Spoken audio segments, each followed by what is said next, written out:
introduce their name, rank, serial number, age, you know? Yeah, you talk to him first. Okay, I don't tell my age. Well, not you. You don't have to do that.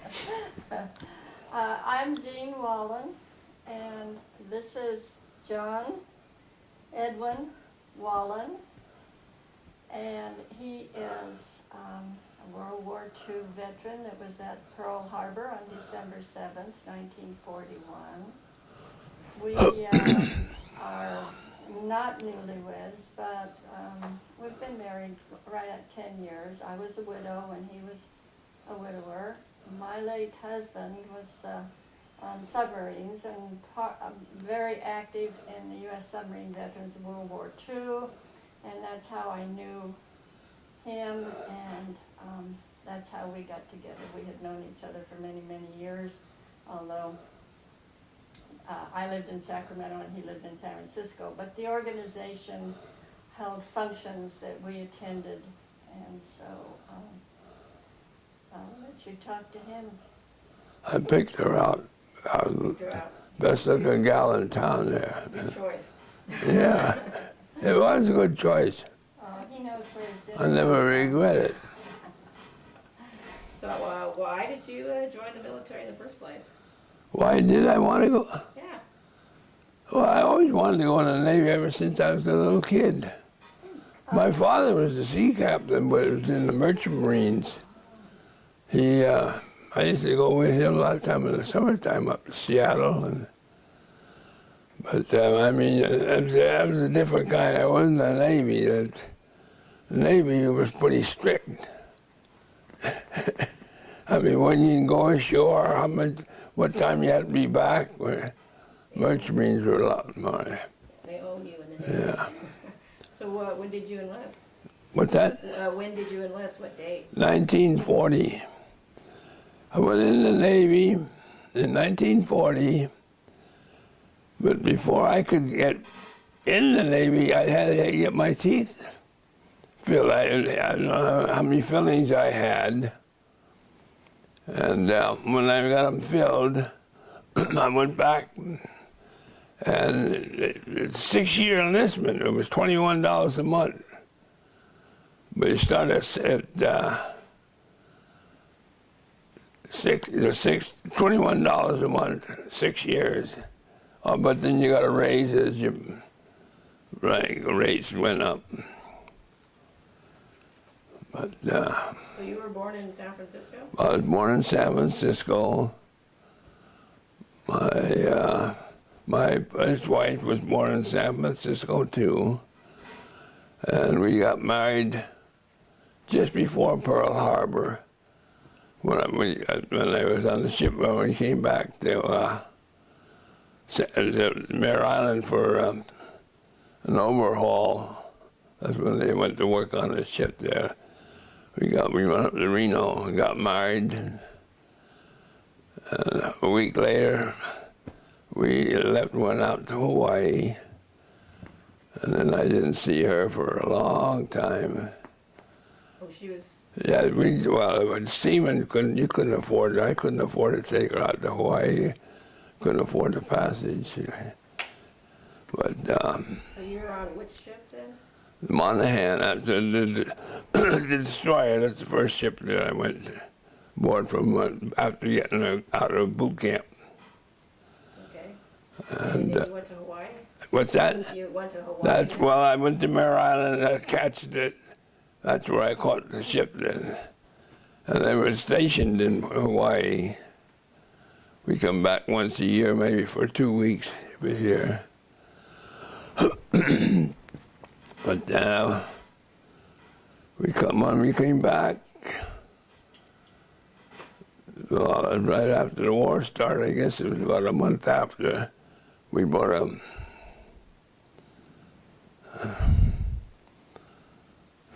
Well, we came back, we needed some work done on the ship. And that's when... Honey, tell him about December 7th. Yeah. Well, okay, but let me finish what I started to say, and then I I had a girlfriend. We went to high school together, and she was my sweetheart. Let's put it that way. And we went up to Reno and got married on the 14th of February. But I had to get right back to the ship. But the next day it left. I didn't see her again then for about 5 months when we came back again for a week or so. And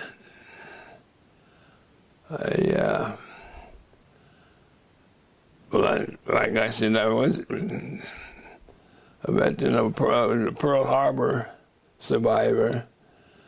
I'd seen the planes coming in, and I didn't know they were Japanese. One came close enough that if I had a baseball or an apple or a potato or anything in my arm, I could have threw it down and hit the guy. As close as you are about here, I would have seen that plane just zip by. It was a low plane going down to drop a torpedo on one of the other cans, but they didn't. So our ship went to fire, but the guns were too high. If they had lowered our guns, they would have took our bow off to shoot a big, where the destroyer wasn't. So we passed it, and then we dropped 2 depth charges on it. On the submarine. On the submarine, and it smashed it all up. And it was a 2-man sub that we got. It was a little submarine that sneaked in the night, sometime at night on December 6th. They found another one too that the pilot was. No, it was the first prisoner picked up. There was another submarine. It was a 2-man sub that had beached itself. And he was the first prisoner of war. Yeah, he was in Hawaii. That's true. He was alive. Get the sub you fired at? You did get it? What's that? Did you blow up the sub you fired at? Yeah, it damaged it completely. It killed the steel that they used was picked out, had divers picked up, and took the scrapped iron and put it in the piers at the sub base there.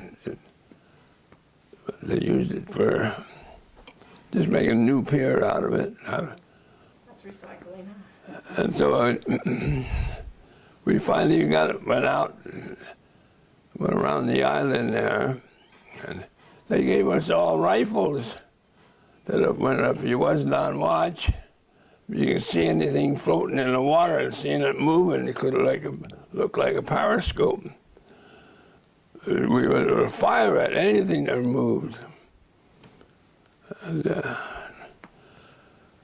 we came back in on the 9th. That was 2 days. And that was really a sad day when you come in to see all these fires, the big ships that were sunk and the damage. And the water was completely coated with black oil, the whole bay. And it just, we just came in for that day to get all our ammunition back and then loaded us up with food. And then we went out again, and we stayed out about 3 weeks, patrolling around to see if we could find any more Japanese, which we didn't. He was also in the Battle of Midway and the Battle of Coral Sea. Well, that was later. Well, I know. Well, yeah, that's true. But those were the next big things that happened. Yeah, we went, yeah, I forget what month that was. The first big battle that was in the World War II was down in the Coral Sea. The Japanese sunk one of our destroyers, not destroyers, but, well, yeah, they sunk a destroyer down there, and then they sunk the carrier. It was the Lexington. But otherwise, they didn't do any damage to us, except for those 2 ships. And we did some damage to them. I think we sunk a carrier or damaged it and a few other ships, and they left. But that was the first battle of the war. And we had to pull into a little island, New Caledonia, is the name of the island, in the Pacific. We had trouble with the blowers that weren't working right there. We pulled in there.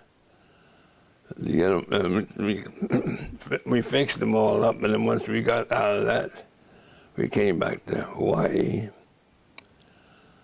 And that was, well, it was, I can't exactly remember the dates on that. But then they said that they did finish the work in Pearl Harbor. And then we went up to Kiska by Alaska. But Kiska was pretty close to Japan, and they had Japanese there, and we were to go to bombard it with the Navy Air Force. We were going to sink bombs. When we got up there, they were all gone, the Japanese. And it was foggy, but when we went in and get ready to fire, they told us, you can't see anything. Another destroyer, that's called a four-stacker destroyer, rammed us in the bow and almost took our bow off. And then from there we had to limp back into, I can't think of it there, in Alaska. They put a new plate on our bow and brought it back to, we brought it back to Hawaii, to Pearl Harbor. That's when I got transferred to submarine school. Oh, how come they did that? Just Well, I had in for it. Did you ask? Oh, you asked. Oh, okay. Well, I was on a list, to go, because we lost. I was lucky that the first two guys that went to submarines were killed during the war. That it was in between. Right after a couple of months, that went was sunk into the submarine. I was lucky. I could say that. There were 52 submarines sunk in World War II. 52. They were the largest loss in the Navy of a type of ship vessel. But I liked that destroyer. I was not as really good duty, but before the war, we only had about 120 men, something like that, for the whole crew. And then when the war started, they made a crew of about 220. And that destroyer that I was on was sunk in a typhoon in 1944. I wanted to board it, but there's a book on it called Ships at Sea. There were 3 of our destroyers that were either tipped over, and Monaghan, there was only maybe 6 to 8 survivors out of the whole crew. But you can imagine a typhoon and big waves up there were just, and the other 2 destroyers, I can't think of the name of them now, but there's a book out called Ships at Sea that has a story on that. It's a very good book.